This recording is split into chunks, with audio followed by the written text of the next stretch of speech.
Buenas chicos y chicas, bienvenidos a un nuevo podcast. Hoy os hablaré sobre la microhistoria.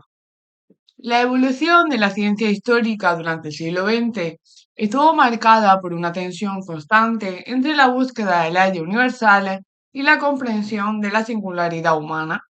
En este escenario, la microhistoria emerge no simplemente como una rama menor de la historia social, sino como un desafío epistemológico fundamental a los grandes relatos estructuralistas y cuantitativos que pretendían reducir la experiencia humana a promedios estadísticos y ciclos de larga duración.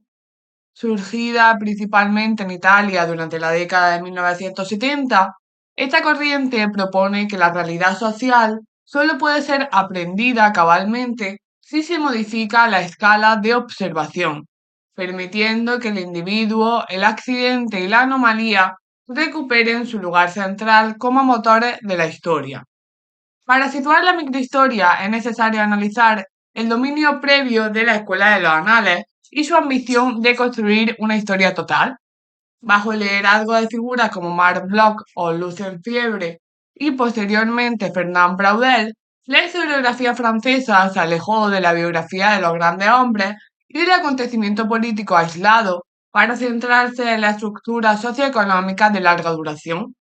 Este enfoque, profundamente influenciado por el positivismo y el marxismo estructuralista, tendía a una huida del accidente y del individuo, considerando los elementos aleatorios que no alteraban el curso de las grandes corrientes históricas. La metodología de los anales era predominantemente deductiva, basándose en la extracción de conclusiones a partir de lo común y la generalidad. El historiador partía de un modelo teórico, por ejemplo, el feudalismo como sistema cerrado, y buscaba en los documentos pruebas que confirmaran ese esquema, a menudo ignorando las variaciones locales que no encajaban en la norma. El individuo quedaba diluido en las categorías de máxima agregación, como los niveles de fortuna, las profesiones o las identidades nacionales, convirtiéndose en un ciudadano número. Sin embargo, la década de 1970 trajo consigo una crisis de confianza en estos grandes modelos. El retroceso de la esperanza revolucionaria y el agotamiento del optimismo tecnológico llevaron a una revalorización de lo particular y lo subjetivo. La microhistoria surge como síntoma de esta crisis, proponiendo una práctica historiográfica que, en lugar de mirar a través del telescopio de la estructura, utiliza el microscopio de la reducción de escala para observar la complejidad de la agencia humana. La distinción entre el razonamiento deductivo e inductivo constituye la columna vertebral del debate metodológico en la historiografía contemporánea, siendo una cuestión fundamental para cualquier análisis científico de las fuentes. El método deductivo se caracteriza por ser un proceso de pensamiento descendente. En este enfoque, el investigador parte de leyes, teorías o premisas generales previamente establecidas para explicar fenómenos o hechos concretos. Historiográficamente, esto implica que el historiador ya posee una fórmula mágica o un marco teórico sólido antes de enfrentarse al archivo y utiliza los datos específicos para validar o testar dicha teoría. Lógicamente, la deducción se articula mediante silogismos donde, si las premisas son verdaderas, la conclusión es necesariamente válida y rigurosa. Por el contrario, la microhistoria abraza el método inductivo como su herramienta predilecta.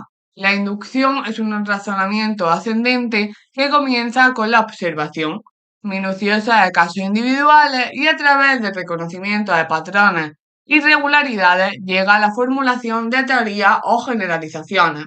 En lugar de estudiar a todos para sacar conclusiones, se estudia solo a uno o a unos pocos con el detalle más exhaustivo para descubrir realidades que la generalidad oculta. La lógica inductiva no ofrece una certeza absoluta, sino probabilística, ya que siempre existe la posibilidad de encontrar una excepción que desmonte la generalización. No obstante, es un método constructivo y exploratorio ideal para generar nuevas teorías a partir de datos empíricos y descubrimientos inesperados. En la investigación inductiva, la experiencia y la observación directa son fundamentales para construir una imagen coherente de la realidad. El método inductivo permite localizar todos los factores que influyen sobre una realidad concreta, permitiendo que el historiador descubra motivaciones y argumentos que de otra forma pasarían desapercibidos bajo el peso de la gran estructura. A partir de estas pequeñas deducciones obtenidas de la observación microscópica, es posible extrapolar conclusiones que corrijan o maticen los grandes estudios nacionales o globales. El cambio de escala es el rasgo definitorio de la microhistoria. No se trata simplemente de elegir un objeto de estudio pequeño, como una aldea o un artesano, sino de un procedimiento técnico que permite descubrir facetas de la realidad que son invisibles en otras dimensiones. Al igual que en la cartografía, modificar la escala no solo cambia el tamaño de lo representado, sino el contenido mismo de la representación. Permite elegir lo representable y observar instrumentos y procedimientos que el análisis macro-social suele ignorar. La reducción de la escala de observación ofrece múltiples ventajas metodológicas para el investigador. Primero, permite observar la trama de las relaciones sociales y los comportamientos individuales que quedan fuera de las categorías agregadas. También las generalizaciones sobre tendencias económicas o sociales a menudo se desmoronan cuando se analizan a nivel local, revelando excepciones que cuestionan la validez universal de las leyes históricas. Facilita el establecimiento de conexiones entre aspectos de la vida como la religión, la economía, el parentesco, que en los estudios sectoriales aparecen divorciados. La limitación del objeto permite un análisis exhaustivo y minucioso de cada documento, extrayendo información que un historiador macro descartaría como irrelevante. La escala reducida hace posible confrontar diversos tipos de documentos, notariales, parroquiales, judiciales, sobre el mismo individuo o grupo, permitiendo una reconstrucción densa de su trayectoria. En los grandes números el individuo queda diluido y su margen de maniobra parece inexistente ante las fuerzas de la estructura. La reducción de escala, por el contrario, permite ver las opciones reales del individuo y estudiar las consecuencias de su resistencia y estrategias personales frente a los sistemas normativos. Carlo Ginzburg ha teorizado que la microhistoria se apoya en un modelo epistemológico particular, el paradigma indiciario. Este método consiste en observar e interpretar detalles mínimos, signos y rastros reveladores que la mayoría de la gente ignora, pero que permiten descifrar realidades profundas e impenetrables. Ginsburg vincula esa forma de conocimiento con tres figuras que surgieron a finales del siglo XIX: el crítico de arte Giovanni Morelli, el psicoanalista Sigmund Freud y el detective de ficción Sherlock Holmes. El paradigma indiciario tiene raíces cinegéticas, remontándose a la habilidad del cazador prehistórico para reconstruir una historia a partir de las huellas, de los pelos o de las ramas rotas. Es un saber eminentemente cualitativo, centrado en lo individual y concreto, que utiliza la conjetura y la intuición para pasar de lo conocido a lo desconocido. En la práctica histórica, este paradigma permite acceder a las voces de las clases subalternas, cuyas experiencias han sido a menudo reprimidas o silenciadas por los discursos oficiales de las clases dominantes. Uno de los conceptos más innovadores introducido por Eduardo Grendy es el de lo excepcionalmente normal. Esta idea postula que el caso anómalo o extraordinario no es interesante por su rareza per se, sino porque funciona como un potente revelador de la normalidad social. A menudo los elementos básicos de una sociedad y las reglas que rigen las relaciones de poder solo afloran en los casos más extremos o cuando el sistema se ve sometido a una tensión inusual. El historiador utiliza la anomalía como objeto de estudio para reconstruir el sistema de relaciones y reglas que de otro modo permanecerían invisibles por ser consideradas cotidianas o naturales. Al centrarse en lo que parece una irregularidad, se pueden identificar las variables más complejas de la experiencia colectiva, y las modalidades de agregación social que los modelos repetitivos de la historia cuantitativa tienden a simplificar. A diferencia de la historiografía tradicional, que buscaba una objetividad distante y una voz omnisciente, la microhistoria otorga una gran importancia al relato y a la forma en que se comunica el conocimiento.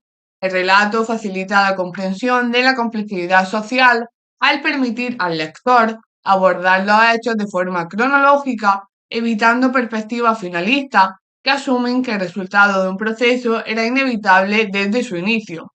Un rasgo distintivo de muchas obras microhistóricas es la incorporación de la experiencia de investigación del autor en el propio texto. El historiador comparte sus reflexiones, sus dudas ante las lagunas documentales y los descubrimientos fortuitos realizados en el archivo. Esta transferencia metodológica no es un ejercicio de narcisismo, sino una forma de rigor científico al exponer cómo se ha construido el conocimiento y cuáles son los límites de las fuentes. El autor permite al lector evaluar la validez de sus interpretaciones y conjeturas. Se trata de un constructivismo consciente donde la realidad no se presenta como algo dado, sino como el resultado de una elaboración minuciosa por parte del investigador. La microhistoria italiana se consolidó alrededor de la revista Quaderni Storici, donde un grupo de investigadores comenzó a aplicar estos principios a diversos aspectos de la sociedad del antiguo régimen. Carlo Ginzburg escribió El queso y los gusanos, que es posiblemente la obra más influyente del movimiento. Giovanni Levi escribió La herencia inmaterial, donde realiza un estudio microscópico de la localidad de Santena, en el Piamonte, centrándose en la figura de un sacerdote exorcista, Giovan Battista Chiesa. Carlo Maria Cipolla escribió Quien rompió las rajas de Montelupo, que era un historiador económico de gran prestigio. Utiliza la herramienta de la microhistoria para narrar un episodio ocurrido durante la peste de 1630 en el pequeño pueblo de Montelupo. Pietro Camporesi escribió El Plan Salvaje, donde investiga la historia de la alimentación popular y su vínculo con el hambre y el uso de drogas naturales en la Europa preindustrial. También hay a otros autores como Natalie Simon Davis, que escribió El regreso de Martin Guerre, Robert Darnton, que escribió La gran matanza de gatos, George Duby escribió El domingo de Bouvines y Emmanuel Leroy-Ladurie escribió Mantalí. En España, la microhistoria ha tenido una recepción especialmente fructífera debido a la riqueza de los archivos nacionales y locales que permite reconstruir trayectorias vitales con una precisión asombrosa. Jaime Contreras, que escribió Sotos contra Riquelme, es considerado el primer gran ensayo de microhistoria en España. Esta obra analiza el conflicto entre dos facciones oligárquicas en la Murcia del siglo XVI. Después está Richard Keegan, que escribió Los sueños de Lucrecia, Tomás Mantecón, que escribió La muerte de Antonia Isabel Sánchez, o Carlos Gil Andrés, que escribió Piedralén. En conclusión, la microhistoria no es una forma de relativismo donde todas las historias valen lo mismo. Por el contrario, se basa en una apuesta antiescéptica y racionalista que cree la posibilidad de acceder a una verdad histórica real a través del tratamiento experimental de los hechos. El rechazo al relativismo implica ponderar la importancia de los aspectos culturales. No todas las convenciones sociales tienen el mismo valor ni están igual de extendidas en una sociedad. Lo importante para el microhistoriador es el contexto cultural que se espera que se produzca y las contradicciones que surgen dentro de él. Al centrarse en la problemática concreta de los individuos en su coyuntura, la microhistoria logra una mirada total que los grandes modelos estructuralistas solo pueden soñar, devolviendo al ser humano su papel como protagonista consciente y complejo de su propia historia. Y hasta aquí llega el podcast de hoy. Espero que os haya gustado. Dale like, suscribiros y nos vemos en el siguiente. Chao.